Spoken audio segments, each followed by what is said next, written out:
You've probably been here before. You sit down with a friend, listen to their problems, and map out a precise step-by-step plan that practically guarantees their success. But then you go home, you look at your own life, and it feels like a disorganized mess. When this happens, people might throw around some heavy labels. They call you a hypocrite. They assume you're simply lazy, or that you lack the discipline to follow your own advice. Psychology tells a different story. This contradiction is a well-documented phenomenon known as Solomon's paradox. It is named after the ancient King Solomon, a historical figure famous for offering immense, clear-headed wisdom to others while making notoriously poor decisions in his own personal life. Experiencing this doesn't mean you are broken. Instead, it is a direct side effect of carrying a deeply analytical and highly empathetic mind. A high-performance brain simply processes reality in completely different ways, depending entirely on its proximity to the problem. The underlying mechanism here is something called cognitive distancing. Cognitive distancing is the brain's ability to use logic to manage emotional experiences, rather than being overwhelmed by them. This diagram shows what happens when you look at a friend's situation. You operate through a macro lens. Because you are separated from their issue, your brain easily establishes cognitive distance, drawing a straight, unobstructed line of logic right to the solution. That clean separation is exactly why you can offer them a simplified, direct path, and why you naturally celebrate their imperfect, incremental progress. But when the problem is your own, that macro lens shatters. You switch to a micro lens. As you can see here, the distance collapses. You are pulled directly inside the issue, where your perspective is instantly blocked by a web of your own intense feelings. Stripped of that distance, your highly intelligent brain kicks into overdrive, running continuous, exhausting mental simulations about your own personal choices. You automatically analyze the incoming data and anticipate future consequences. You end up paralyzed because your brain can clearly visualize 50 different ways your own plan could fall apart. Your mind understands the logic perfectly, but your heart struggles to release the emotions. Without that necessary space, your highest level of reasoning becomes completely useless.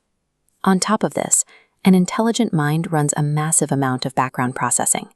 You are hyper-aware of your environment, constantly detecting patterns, noticing flaws, and absorbing the emotional shifts of the people around you.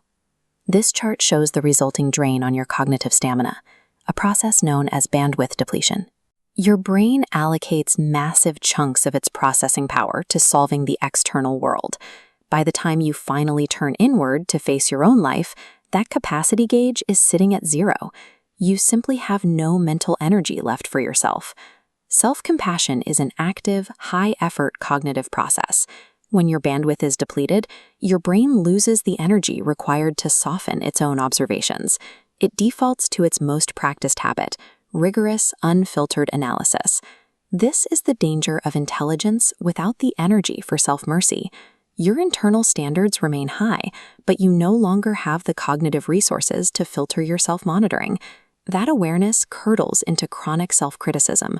You aren't actually comparing your achievements to the people around you. You are comparing your daily reality to the flawless, idealized person you believe you should be.